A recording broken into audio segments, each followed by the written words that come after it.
Alright, y'all just heard what a wimpy whistle that was. Let's just get on with the video.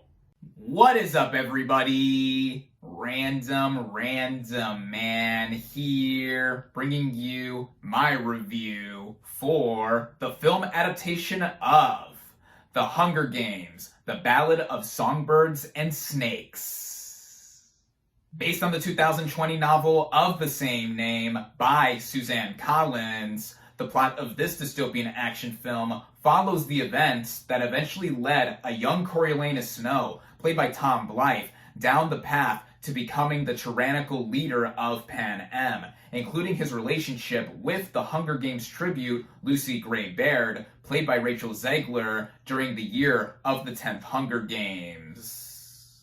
Going into this movie, I was actually looking forward to seeing it. Now, to give my brief background as to my exposure and thoughts on the Hunger Games franchise, I have read the trilogy of books way back when I was in middle school, and I remember enjoying them. And then the first film came out when I was a freshman in high school. And speaking of that series overall, I have mostly enjoyed all 4 installments. Of course, it would lead its lead, Jennifer Lawrence, to become a superstar movie star, and she's also my personal favorite film actress working in Hollywood today. Like most people, I do think the second film, Catching Fire, is the best of the 4, and after 2015, when this series ended, not many people thought, including myself, that more films would come out. I mean, it's been 8 years since the film series ended, and this year marks the 10-year anniversary of the Catching Fire film. Phew, it's been that long. But 3.5 years ago, author Suzanne Collins did write a prequel, The Ballad of Songbirds and Snakes, and I never got around to reading that, even though it was released earlier in the pandemic and I had all the time in the world to do so. But from what I recall, the reaction to it among fans was divisive, but naturally, given the big success of the 4 main Hunger Games films, a film adaptation of this prequel was gonna happen, and it is now here. From the looks of it, in all the promotional material and trailers leading up to the film, I thought it would be tricky to try to bring back the Hunger Games film franchise, not only with the obvious, oh, we know how it's all gonna end, even with following a young President Snow, but I did think that from the looks of it, the cast that was assembled together, Francis Lawrence returning to direct this installment after having done every Hunger Games movie prior, except for the first film that was directed by Gary Ross, it did have me intrigued the more promotional material I did see from it. Luckily for me, I was able to head out and see this thing in theaters where it is only currently available. Starting out with the cast and their performances, we have Tom Blythe as Coriolanus Corio Snow. Now again, we all know that this character eventually becomes the tyrannical leader of Panem. And in case you don't know how the main Hunger Games series ends, I'm not going to give that away with how he ends up. Now, I've never seen Blythe in anything prior to this movie, but I thought in much regard he was brilliant as this younger version of Snow. We see his sense of morality early on in that he lives in the capital, but he comes from a poorer family and is trying to make his way up so that he can get out of poverty. And then he is also a mentor to one of the tributes in the Hunger Games, and he's not only trying to benefit himself, but he legit loves who he is sponsoring. And speaking of her, Lucy Gray Baird, she's played by Rachel Zegler. Now, she impressed me just almost a couple years ago fully with Steven Spielberg's film adaptation of West Side Story. Not only my favorite movie of 2021, but with Zegler in particular here, she gives one of the best film debuts ever, in my opinion. With her voice, acting ability, whatever. I thought she was amazing here. And now, with playing the female tribute of District 12 in this Hunger Games prequel, it would be easy to compare her to Katniss Everdeen as played by J-Law. while she is no Katniss, and I don't think she was necessarily meant to be, the spunk of her character reminded me a lot of what J-Law did with that character, while also bringing her own styling to it. Given that Zegler was so skilled at singing in West Side Story, she brings a lot of that here. And the chemistry between herself and Blythe in a lot of moments early on, I really got into, and just seeing how she's trying to survive on her own and being so vulnerable, it's a further testament of what she is doing. And I think that she is one of the brightest young stars we have in Hollywood right now. Now getting into the supporting cast, speaking of West Side Story again too, we have Josh Andres Rivera as Sejanus Plinth, a close friend to Snow and also another mentor during the 10th Hunger Games. Fun fact, he actually played Gino in West Side Story, the initial love interest to Maria, played by Zegler there, and in real life, they're actually dating. Lucky dude, but anyway, his role here has a lot of sense of morality too, like with Snow. While Snow is more geared towards the capital and benefiting himself to get out of poverty, Plinth is clearly on the more rebellious side and is trying to do everything that he can, even though there's a lot of oppression around him. I thought he was pretty good here as well. A supreme supporting standout I gotta give a shout out to is Viola Davis as Dr. Gall, the head game maker of the 10th Hunger Games. And first off, what a year she's had in 2023. Earlier this year, she became the recipient of the Emmy, Grammy, Oscar, Tony, or EGOT moniker, with her winning her Grammy, as if she wasn't already such a legend. I also loved her in Ben Affleck's Air as Michael Jordan's mother, and now she's topping off the year here with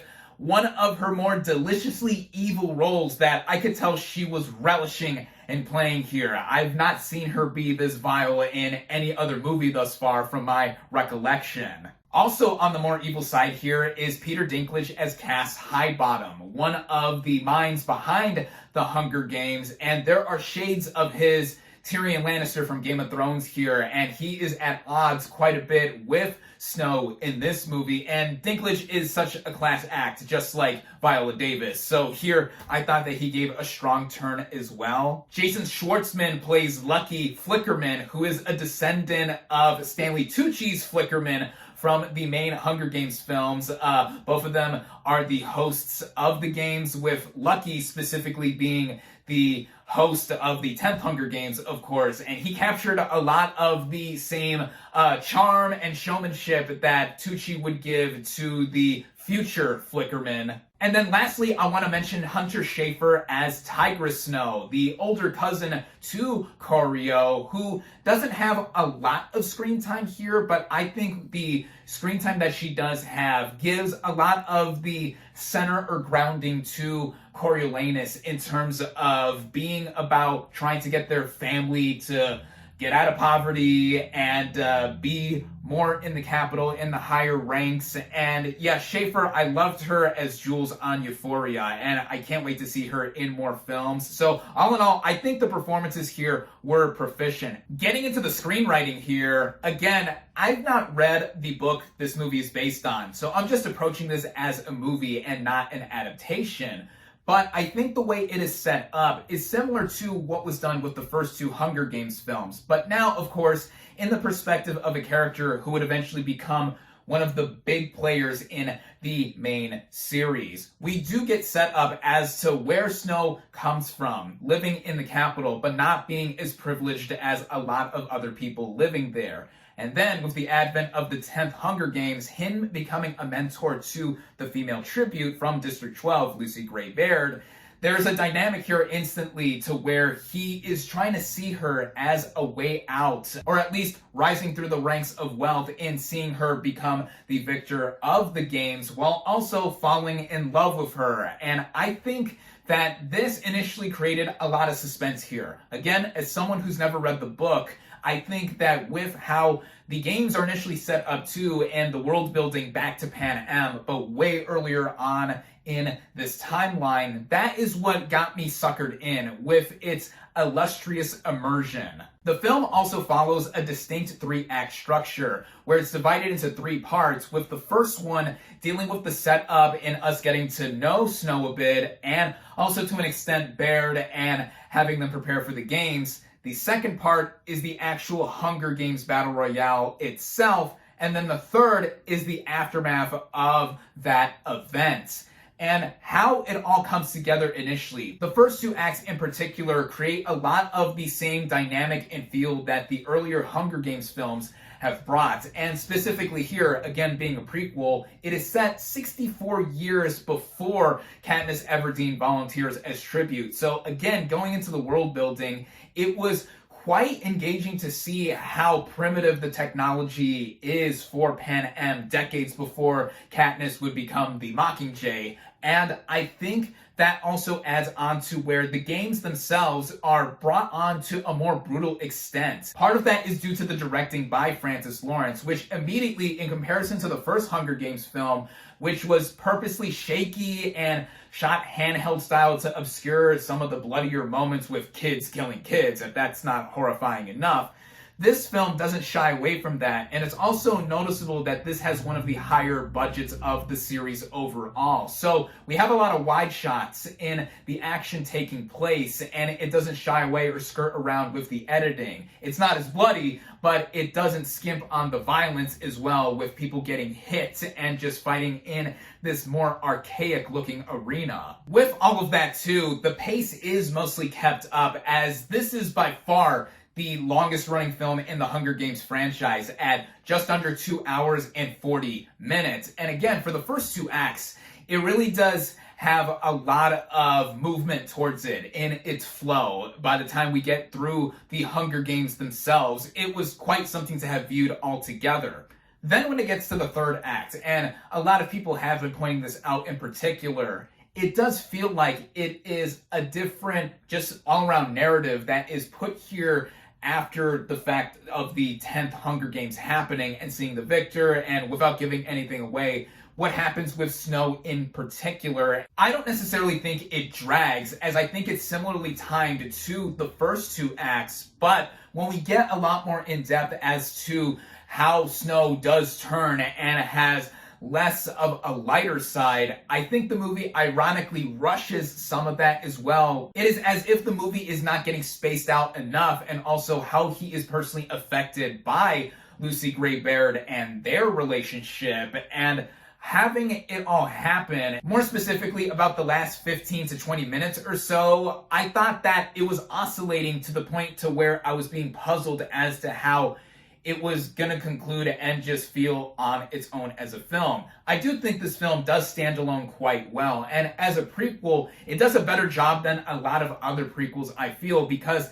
there is groundwork. But I would be remiss if I didn't mention to how I thought the third act does somewhat squander some of the eventual backing that goes into the conclusion here, and of course, it ends at a point that we fill in the gaps for that eventually gets picked up back when Snow is an older person and is already the tyrannical leader of Panem. So it's a bit back and forth with me in terms of how that happens. It's entertaining. It's still entertaining like the rest of the film and how it looks and feels, which also ties into some of the technical elements here that I haven't mentioned. I already said that the action is among the better done of the series overall, and with the budget again being among the higher side for the franchise, seeing the Panem of the past prior to Katniss Everdeen, I thought was quite interesting to see, with the tech, the production design, the costumes, it all looking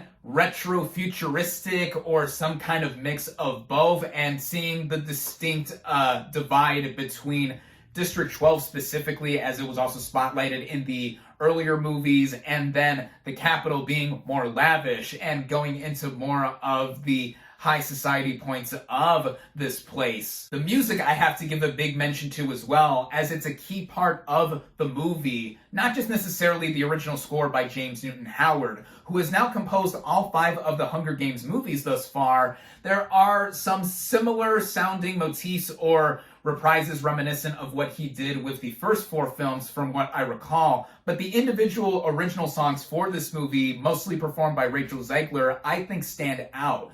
Now, some might complain that, oh, in a movie that is a dystopian action film about children slaughtering each other, why have these moments in here? Well, for one, I think they provide a sense of hope and lightness to how her character is thrown into the situation, being selected as a tribute, and not really having much ability besides her singing one. And I think that with the showmanship that Zegler shows, even on a small stage, this is something that I think gives among the best moments of the film. She reminded me a lot of a younger Taylor Swift with her southern twang. Her character does speak with a southern accent, which was a choice, but that mostly dissipates once she does perform some of the songs, including her rendition of The Hanging Tree. Then there's the original song played over the end credits by Olivia Rodrigo, Guts, one of my favorite albums of the year. I love that album. I also do quite enjoy Rodrigo as a performer, and yeah, that I thought was well done too. Basically, I think the movie overall is well done,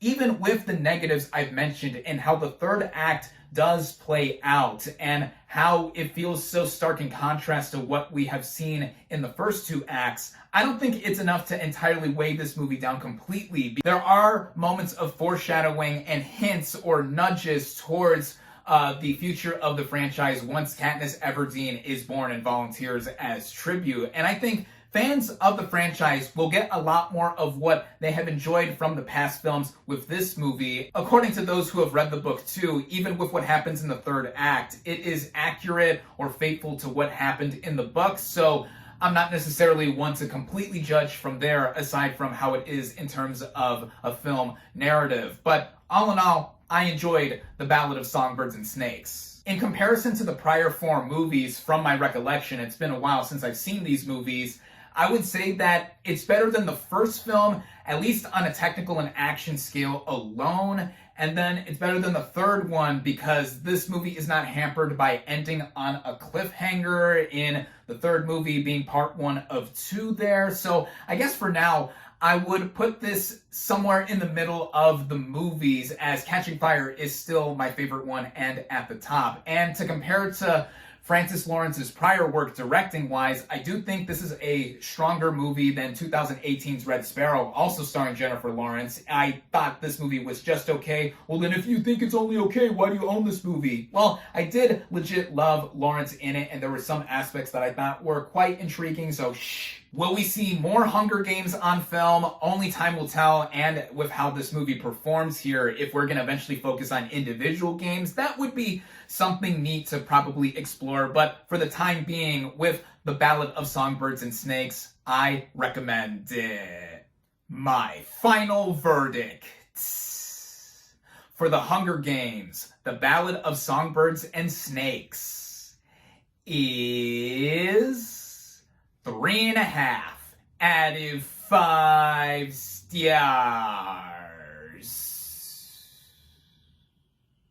Thank you all, as always, for watching. Be sure to like this video, comment on what you thought of The Hunger Games, The Ballad of Songbirds and Snakes, social media links in the description. Subscribe to my channel for more, and I'll catch you on the next movie review.